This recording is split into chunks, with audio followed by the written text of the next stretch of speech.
Hello, everybody. Good afternoon. Thank you for your patience as always.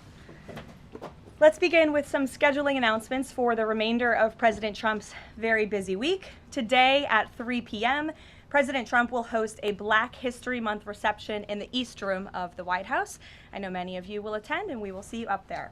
Tomorrow, President Trump will host a Board of Peace meeting at the Donald J. Trump Institute of Peace, where he will announce that member states have pledged more than $5 billion towards the Gaza humanitarian and reconstruction efforts, and have also committed thousands of personnel to the International Stabilization Force and local police to maintain security and peace for Gazans.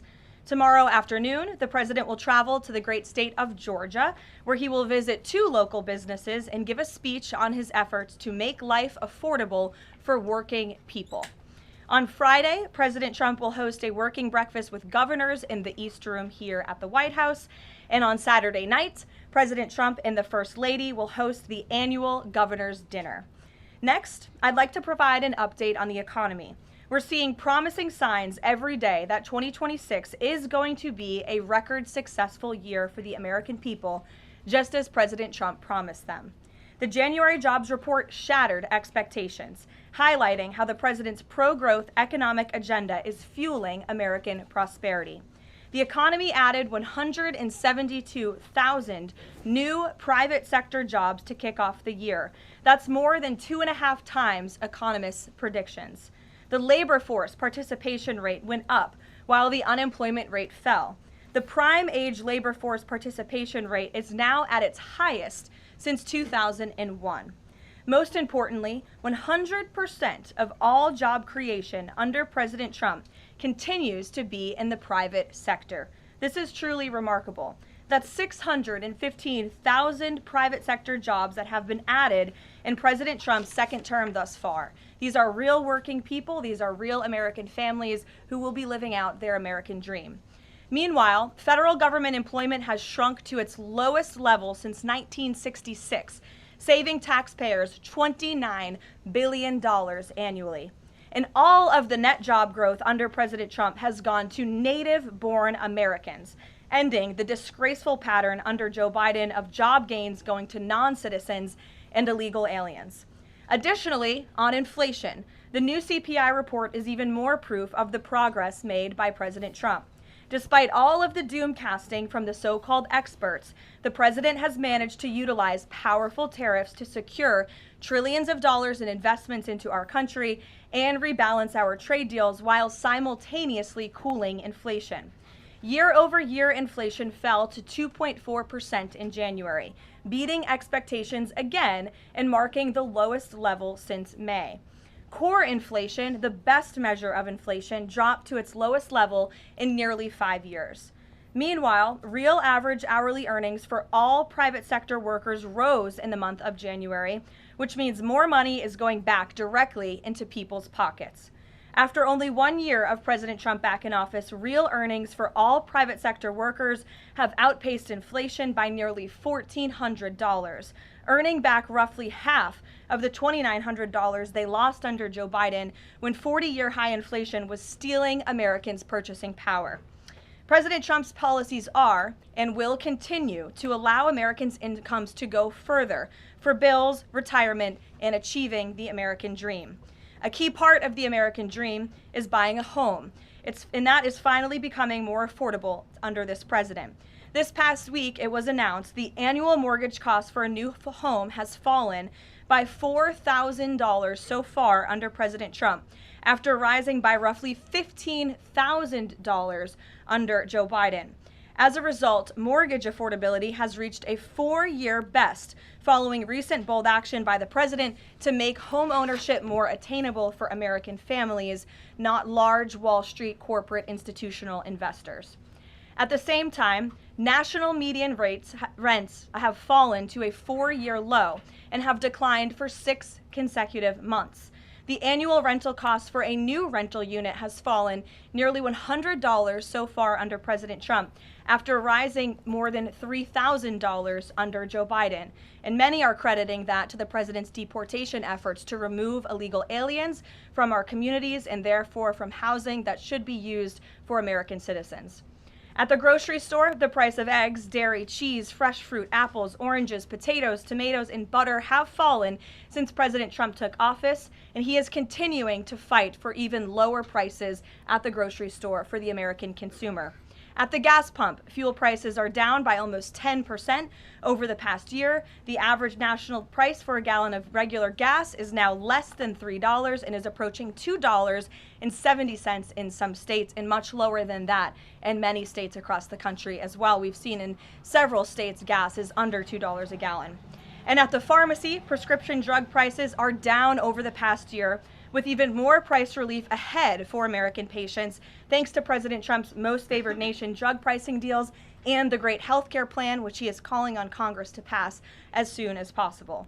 What President Trump wants Americans to understand is that this is only the start and the best is yet to come.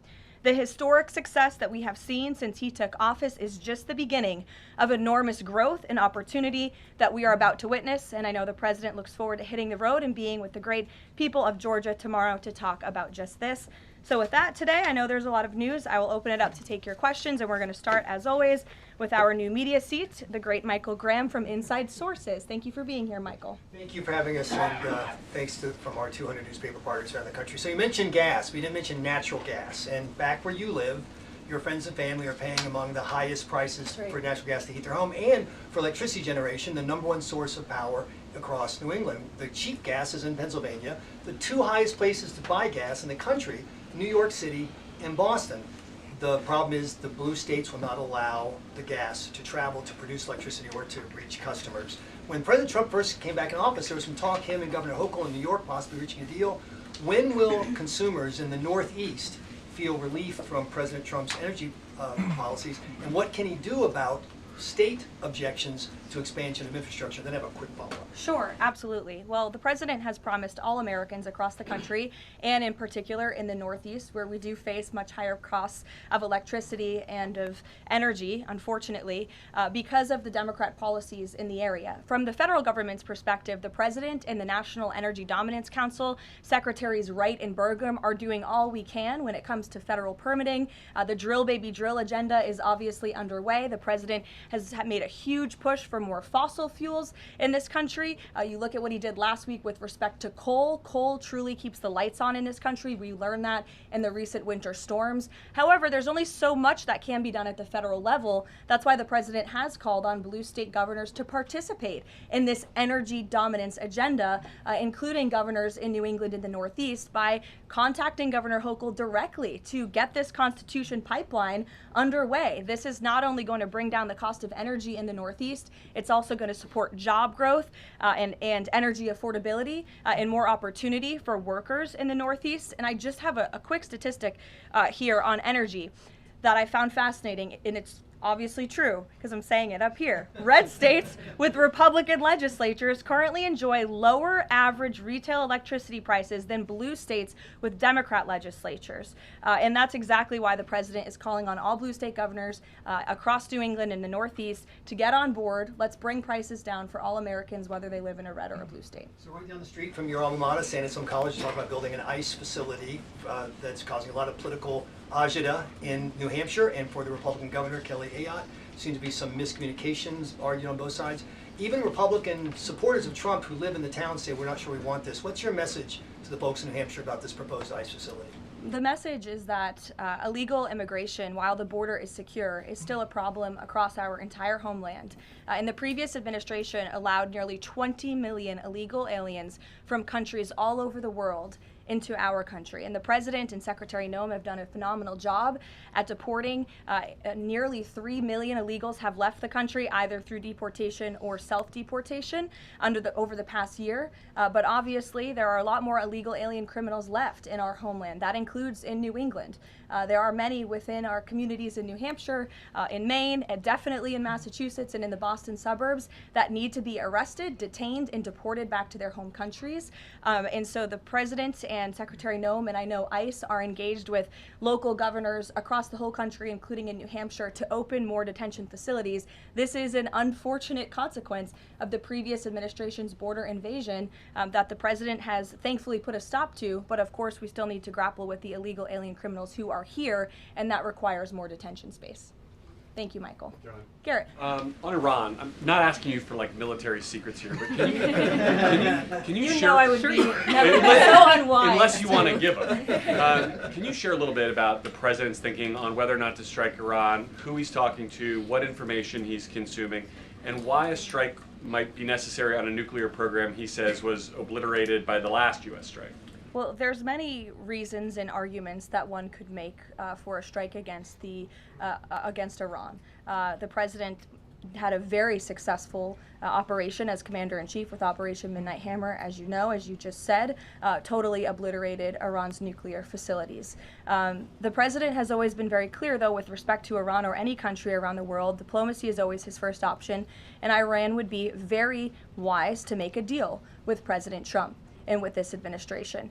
He's talking to many people. Of course, his national security team, first and foremost, and you know who the members of that team are. And this is something, obviously, the president takes seriously. He's always thinking about what's in the best interest of the United States of America, of our military, of the American people, and that's how he makes decisions with respect to military action of any kind. And on the flip side of that, he's got the State of the Union speech next week. If he is going to take military action, does the administration believe it's important to sort of convince the American people, sell the American people? Will we hear something about that in the State of the Union to make the case for why something like that might be necessary to risk American lives? Look, again, I'm not going to engage in a hypothetical. Good try, Garrett, but you can't catch me there. I will say, with respect to the State of the Union, you'll be hearing more about what is to come from the president's speech very soon at the appropriate time. It is going to be a very good and powerful speech, so everyone should tune in.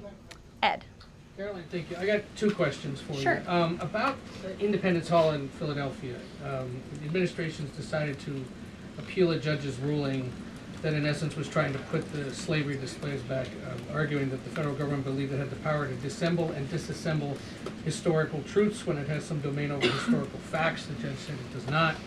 The administration said that you were planning to put up updated interpretive materials and provide a fuller account of the history of slavery at Independence Hall. What more was the administration, or is the administration, planning to add? I'm not familiar with this specific instance, Ed, to be honest with you, but I will check in with the appropriate people who are overseeing this, and we'll get you a more firm answer. One other question. Then, yesterday in his statement about Jesse Jackson, the president said, despite the fact that I'm falsely and consistently called a racist by the scoundrels and lunatics on the radical left, Democrats all, it was always my pleasure to help Jesse along the way. Where or when does the president believe he's been falsely called racist? You're kidding, right? I will pull you plethora of examples. I'm going to get my team in that room to start going through the internet of radical Democrats throughout the years, Ed, who have accused this president falsely of being a racist. And I'm sure there's many people in this room and on network television across the country who have accused him of the same. In fact, I know that because I've seen it with my own eyes. And the president very much looks forward to having an event later this afternoon at 3 p.m. to celebrate Black History Month and to talk about how his policies are advancing opportunity and prosperity for all Americans through record tax cuts, through the Trump accounts that all Americans can access regardless of race. These are a great thing for the next generation of Americans. The president has also awarded hundreds of millions of dollars in additional funding to strengthen educational outcomes at historically black colleges and universities across the country. Again, the president is protecting the hard-earned benefits of the 2.4 million black veterans who honorably served in our nation's armed forces by reducing the backlog of veterans waiting for their VA benefits and for their home loans through the Department of Veterans Affairs. So there is a lot this president has done for all Americans regardless of race, and he has absolutely been falsely called and smeared as a racist, and I'm happy to provide you those receipts, and we gladly will right after this briefing. Jennifer, go ahead. You mentioned the $5 billion in pledges for the Board of Peace. Will we be able to get a breakdown of which countries are providing each of those pledges? Yes. And which countries are providing troops? Sure, we're happy to provide that breakdown, and I'm also happy to provide the list of countries that will be attending tomorrow. I know it's more than 20 countries. I know there's a lot of interest in that. I'll spare myself reading you the list of 20 countries from the podium, but we will provide it, and the president will be opening the meeting tomorrow with remarks, and will sort of formally be chairing the meeting at the beginning before he departs for Georgia tomorrow. And then on the sewage spill, the sewage pipe that broke on the Potomac, can you give us an update on the federal government's response? And officials have told CBS that some of that aging infrastructure is a concern, that this particular pipe wasn't even of the most urgent concern. Do you know if the government is looking into which other pipes could be at risk of collapsing? Well, the next step in this process is for any of the 3 local jurisdictions involved, whether that's the Commonwealth of Virginia, the state of Maryland and Governor Moore, or the District of Columbia, to step forward and to ask the federal government for help and to ask for the Stafford Act to be implemented here so that the federal government can go and take control of this local infrastructure that has been abandoned and neglected by Governor Moore in Maryland for far too long. In fact, it's no secret that Maryland's water and infrastructure have been in dire need of repair. Their infrastructure has received a nearly failing grade in the 2025 report card from the American Society of Civil Engineers. This is the same grade they've received 5 years earlier. There has been no improvement under the leadership of Governor Moore. He's clearly shown he's incapable of fixing this problem, which is why President Trump and the federal government are standing by to step in.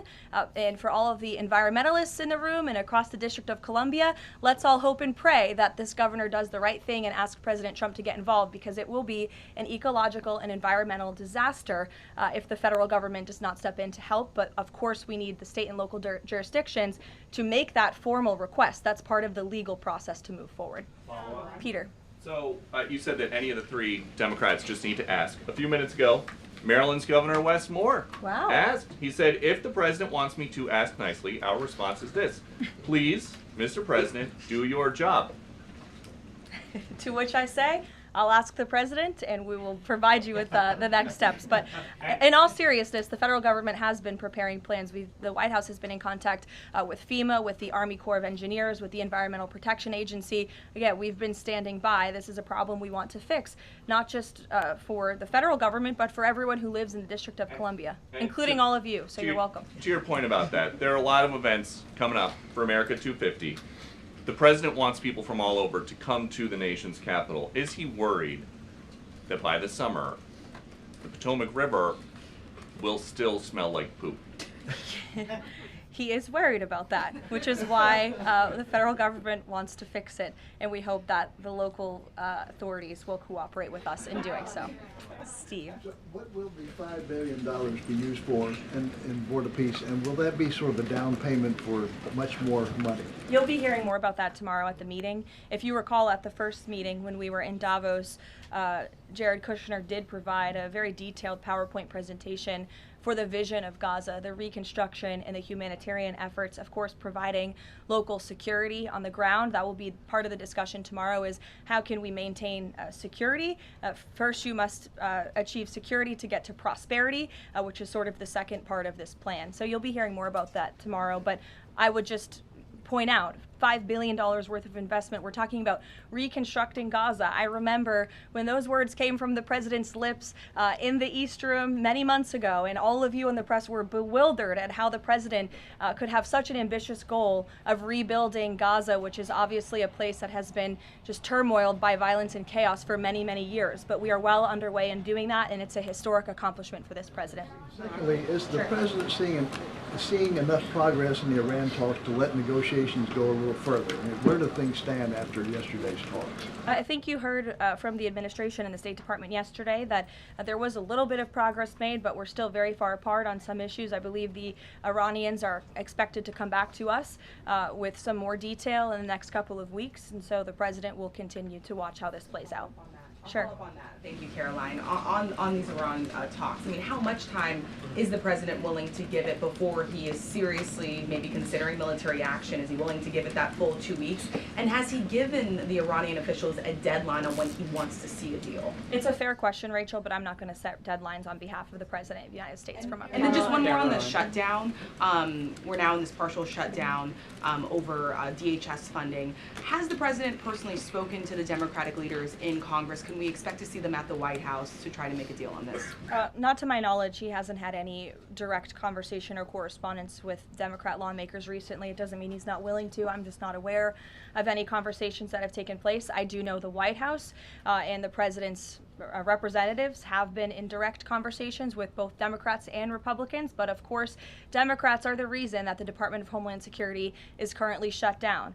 They have chosen to act against the American people for political reasons, and now we have FEMA workers, the men and women of the United States Coast Guard, men and women of TSA who keep our airports moving, who will be working without paychecks for no good reason other than the Democrats wanting to pick a fight with Donald Trump. And the president thinks that is irresponsible and despicable. He wants the government to be open. We've been engaged in good faith negotiations with the Democrats. Last night they sent over a counter proposal that frankly was very unserious, and we hope they get serious very soon because Americans are going to be impacted by this. Sure. Thanks, Caroline. President Trump has talked about a forthcoming executive order on voter ID. Is there more details you can provide about for that? And can you talk about any steps that you're taking to overcome core challenges that you've kind of faced in this area before on voting? Well, as the president said in that Truth Social post, he's discussing and exploring legal options for a potential executive order with respect to voter ID, but this is something he's made very clear he wants Congress to get done. The Save America Act is a common sense piece of legislation that has now passed the House of Representatives to ensure that voter ID is a requirement in the United States of America. This is a common sense policy that nearly 90% of the country agrees with. You need an ID to go and purchase alcohol. You need an ID to go to the library and check out a book. And so the president thinks you should have an ID to vote in our nation's elections. And I know the vast majority of Americans agree with him on that. And he wants Congress to move quickly to get it done. Thank you so much. Can I ask on Cuba something? Sure. On Cuba, you know, it's increasingly being described as a humanitarian crisis. What is a successful outcome for the U.S. that the U.S. wants to see in Cuba? Is there anything less than regime change that would be considered success? I think, as Secretary Rubio has articulated and the president himself, we obviously want to see flourishing and prosperous democracies all over the world, especially in our own hemisphere. I'm not dictating any actions the United States may take to get there, but of course that's in the United States' best interest to have Cuba be a truly free and prosperous democracy. Unfortunately, right now, that is not the case. They are a regime that is falling, their country is collapsing, and that's why we believe it's in their best interest to make very dramatic changes very soon, and we'll see what they decide to do. Sure. Thank you so much. Following up on Gaza, this $5 billion, who exactly will be in charge of managing this money? Would that be the president himself making the final decisions on how these funds are spent? It will be the Board of Peace, which the president is, of course, the chairman of, but all of the member parties, I believe, will have votes on the funding. And then, of course, there is that technocratic layer underneath the official Board of Peace with the member countries that will be making decisions as well. So if you just go back and look at the first event that we had where we sort of unveiled the structure of the Board of Peace, that structure remains in place, and they'll be overseeing the funds that will be announced tomorrow for their reconstruction and humanitarian efforts. Sure. Another question on that Board of Peace announcement. You mentioned there will be the announcement of who comprises that International Stability Force. How soon will that force be deployed? And have all of the regional partners, all of the regional countries signed off on the makeup of that force? I don't have a timeline for you today, but again, I'm sure you'll hear more about this tomorrow. So you'll join us at the event. Deanna. Thanks, Caroline. 2 questions. Sure. First, the president has talked a lot about housing affordability, and several countries that are facing housing shortages, including Canada, for example, have imposed a ban on non-citizens, like foreigners, from buying their houses. Do you know if that's a strategy that the president would be willing to deploy? Well, first of all, the president is obviously committed to deporting illegal aliens from our country and those who are not lawfully present in the United States, which he has done at a record pace, which has led to the falling of rents, as I pointed out in my opening remarks. Secondly, the president has recently announced that he is fighting for a ban on institutional investors and Wall Street billionaire corporations from buying up single-family homes that should be lived in his opinion, by American families. We know this is going to have a remarkable impact on the housing market and on prices and supply and demand for the American consumer and the American family. And then thirdly, the president is also expediting permitting as fast as we possibly can to build more homes, to increase supply, to obviously bring down the cost of home ownership and purchasing homes for the American people. And then also, as I mentioned as well, we do see mortgage rates falling. So all of this is combining to make housing more affordable in this country. There's still a lot more to do. The president is still digging his way out of the mess that was created by Joe Biden's administration in jacking up mortgage rates and jacking up housing costs. But we do see very positive trends in this direction. And the president wants the United States to be a nation of owners, not renters. He wants families to live in homes, not institutions and big corporations. Michael. Ukraine, Caroline. Secondly, on Ukraine, Sure. yesterday Zelensky said in an interview that he says that it's not fair that the president is saying that Ukraine has to make concessions. He's saying this publicly, and not Russia. Has the president seen these comments? And when the president says that Ukraine has to make concessions, is he referring to giving up Donbass?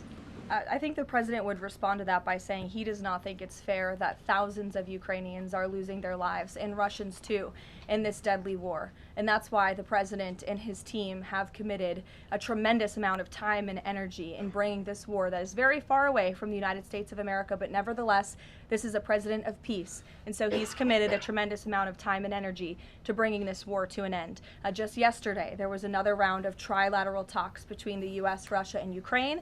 There was meaningful progress made in both parties. Both sides agreed to update their respective leaders and to continue to work towards a peace deal together. So there will be another round of talks in the future, but I think the president views this entire situation as very unfair, not just for Russians and Ukrainians who have lost their lives, but also for the American people and the American taxpayer who were footing the bill for this war effort before President Trump put a stop to it.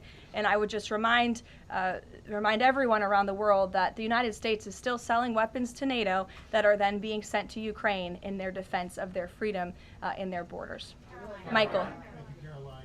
Russia is reportedly joining Iran for joint naval exercises in the Gulf of Oman this week. Has the president issued any kind of warning to Russia or even China not to involve itself if the U.S. decides to strike Iran? Not to my knowledge, no, or not that I would dictate from this podium. I wouldn't reveal the president's private conversations with world leaders. With respect to that, again, when it comes to Iran, the president has a decision to make, and he will do that, and I'm not going to broadcast what that decision may be ahead of him. President Barack Obama, Caroline, was recently asked if aliens are real. He says they're real, but he hasn't seen them. The president's daughter-in-law, Lara Trump, told Miranda Devine of the New York Post that the president has a prepared speech on this issue that he prepares to deliver at the right time. Is that true? And does the Trump administration believe aliens are real? Well, a speech on aliens would be news to me. That sounds very exciting, though. I'll have to check in with our speech writing team. And that would be of great interest to me personally, and I'm sure all of you in this room, and apparently former President Obama, too. So we'll keep you posted on that. Tyler. The White House has touted an unprecedented amount of cooperation with counties in Minneapolis after the negotiations with Tom Homan. Are those written or verbal deals with the sheriff? How many have agreed to cooperate on immigration enforcement who previously refused to do so? Yeah, the last time I spoke with Mr. Homan, which was just a few days ago, he assured us that nearly every single county in the state of Minnesota has agreed to notify ICE when they are releasing criminal illegal aliens from their jails. This is an unprecedented level of cooperation that we have not seen. It has led to not only cooperation to detain illegal aliens in Minnesota, which just this past week I have looked at the list, they've detained some very heinous people who none of you would want living in your communities, but has also led to a much more calm situation on the ground. We've also seen, and you've seen this with your own eyes play out, the local police and the state police have now cooperated in the arrests of left-wing agitators and criminals who are unlawfully obstructing immigration enforcement in their efforts. So this is a huge win, and again, the president sent Mr. Homan to Minnesota to do a job, and he has done it well, and I think the situation on the ground proves that. Are those like written agreements that they've been signed by various officials in the state? These are agreements that have been made by state and local officials in the federal government, and we are seeing that cooperation play out every single day. These counties are notifying ICE when they are releasing criminal illegals from their jail, and we do know that they are arresting left-wing agitators who are unlawfully impeding law enforcement. There's video to show that. Show it yourself. You can view it with your own eyes. John.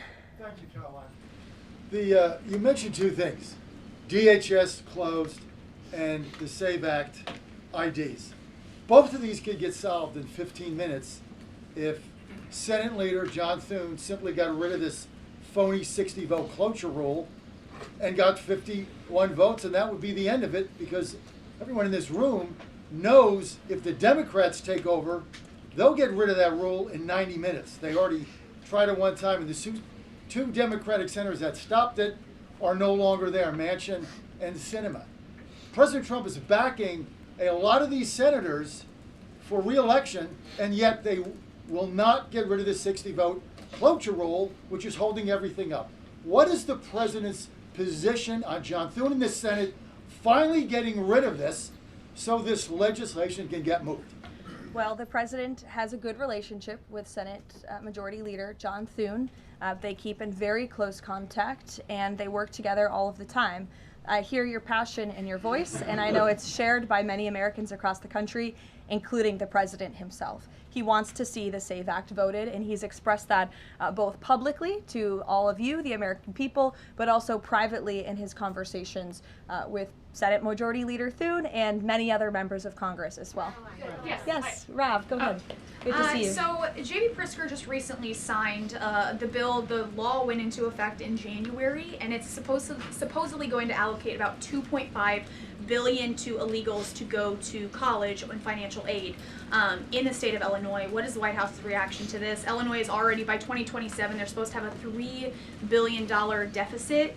What's your reaction to that? Yeah, we'll have to take a look at that. I would say the president certainly thinks that Governor Pritzker is not doing a very good job of managing his state, as evidenced by not only the waste, fraud, and abuse, but also the crime in the city of Chicago that unfortunately Governor Pritzker has refused to pick up the phone and call the White House and ask for help on, which is something his residents want him to do, but he refuses to do for political reasons. As for the specific money, we'll take a look and get you an answer. You're welcome. John. Thanks a lot, Caroline. Two questions. One is about the president's trip to Georgia tomorrow. If you can provide some additional information about that, why Northwest Georgia was chosen for this particular trip, for instance. Sure. Well, Georgia is obviously a very important state to the president and to the Republican Party, and the president loves the people of Georgia. He'll be touring, like I said, a steel facility, and then he'll also be stopping by another local business, and he will be giving remarks on affordability, on the economy, on all of the great economic news that I just shared with you earlier. He'll be meeting and greeting with everyday Americans, and that's what the president loves to do, to get out across the country, and he's spoken about his intention to go across the country a lot more, and obviously tomorrow's trip is evidence of that. Secondly, last week, as you know, big event that took place in the Roosevelt Room, the president announcing that the EPA has repealed these federal limits on emissions for cars, trucks, and power plants. And in the president's presentation, he mentioned that American families will save $2,500 for a new car or truck. Where is the promise coming from automakers that they're going to pass along their savings to those families all across the country? It's a great question, John. That was an economic analysis that was provided to the president, and I'd be happy to provide that to you so you can take a look yourself. But I'm glad you brought up the president's announcement last week, because this is one of the largest deregulatory actions ever taken in the United States of America. And overall, it's going to save our country $1.3 trillion in regulatory burdens that have really done nothing for our country, nothing for our environment, nothing for our economy. In fact, this announcement received widespread and bipartisan praise. I think I recall seeing the editorial board of the Washington Post, of all places, even commending the president and Administrator Zeldin for this historic action last week. So there's no doubt it is going to save the American consumer money, and I'd be happy to provide that specific economic analysis to you. Sure, in the middle, go ahead. Yes. Thank you. Governor Moore in Maryland signed a bill that is ending the law enforcement cooperation with ICE. And by doing that, a lot of local sheriffs are not happy, and in fact, they met today in Annapolis to come up with either legal action. What is the message of the White House to those sheriffs and to the residents of Maryland? Well, first of all, it's another despicable action by Governor Wes Moore. Why would you prevent your state and local law enforcement from cooperating with federal law enforcement? If you just ask them, to your point, if you ask a sheriff across the country if they want to have that level of cooperation and coordination with the federal government, of course they do. It makes their jobs easier. It keeps them out of hostile and dangerous environments. It allows them to detain illegal alien criminals who have committed heinous crimes in our country with the most safe circumstances possible. So the president, of course, continues to always stand on the side of law enforcement, and this is another just horrible and frankly political action taken by Governor Wes Moore, and unfortunately the people of his state are going to reap the consequences of it. Sure. Thank you, Caroline. President Trump just said on Truth Social that it would be a big mistake for the UK to hand over control of Chagos Islands to Mauritius.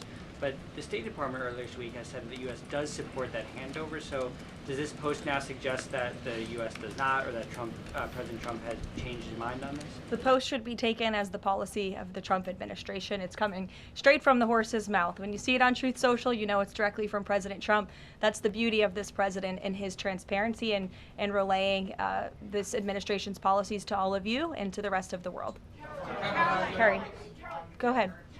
There's been a series of walkouts from public school students that have been sort of provoked by a number of public school administrators.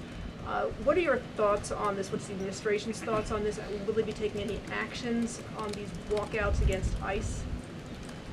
Look, I think obviously the president and the administration support the First Amendment rights of all American citizens, and if they're peacefully protesting, then that's their constitutional obligation and right and responsibility to do so.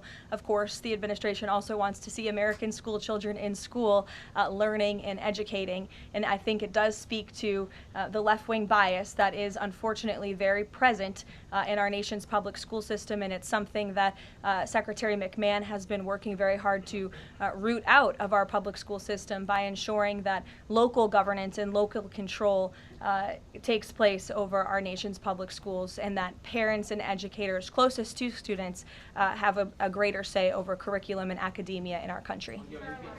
Take a couple more. Go ahead. Thank you, Caroline. The Vatican announced earlier today that they would not be joining the Board of Peace initiatives over concerns that it could potentially compete with the United Nations over handling crisis conflicts. What's the White House's response to that?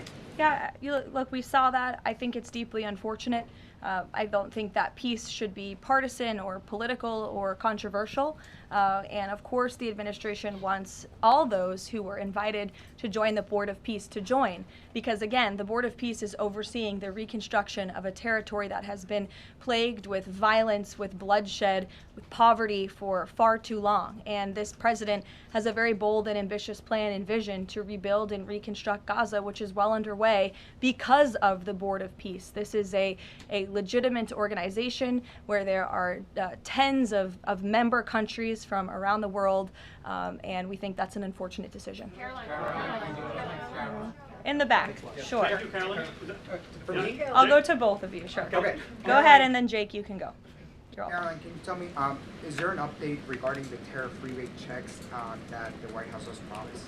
I don't have an update for you on timeline, but I know that it's something that the president and his economic team continue to very seriously discuss. Thank you, Caroline. I've got two questions. First, does the president see some sort of religious or prophetic component to the unfolding developments in the Middle East? I haven't spoken to him about that particular perspective, to be honest with you, but of course the president wants peace for all people of all faiths all around the world, and that's part of his push to create peace in the Middle East, which he has done successfully. And my second question is, as his popularity rises around the world, and especially in regions where he's invested so much effort in promoting peace and ending wars, do you think we might be watching the emergence of a global MAGA movement? Is this something that the president has discussed at all? Well, I don't know, Jake, but I sure hope so. Take a couple more. Go ahead. Sure. I wanted to ask you about Iran. As the U.S. military builds up around Iran, is President Trump coordinating war plans with Israel so that if he does decide to strike, that Israel will be a part of those strikes? Look, I don't have any specifics on the president's recent conversations with Israel. As you know, Prime Minister Netanyahu was just here at the White House last week or the week before. But again, with respect to Iran, there was some progress made yesterday. There are still a lot of details to discuss, and we'll continue to see how this plays out. The United States government, of course, is always in close communication and correspondence with the state of Israel, and that starts right at the top with the president and Prime Minister Netanyahu themselves. One more. Go ahead. Last week we saw the underlying affidavit for the search warrant that was executed in Fulton County, and there was not any mention in that document about foreign election interference in the 2020 election. I'm wondering if DNI Gabbard has uncovered that in Georgia or in Puerto Rico, where we know her team was sent as well. I don't have any updates for you on that today. I would defer you to the director's office herself. Caroline, Sure. a few questions. One, on the president's schedule today, it says he has signing time. What is he signing today? Are we expecting executive orders or actions? That's the first question. And then second, the Wall Street Journal is reporting that a U.S. arms sale package for Taiwan is in limbo. Can you just confirm this reporting / offer any additional comment? And how concerned is the administration that if an arms deal with Taiwan went through, that this could disrupt the China-U.S. Trade truce? Sure. Well, I haven't read the full Wall Street Journal report. I will just say with respect to an arms sale to Taiwan, I don't have any announcements or updates on that for you today. And to your first question about what the president will be signing, he will be signing an executive order, which you will all be hearing about later this afternoon, and you will see him in 1 hour at the Black History Month reception. We'll see you there. Thank you.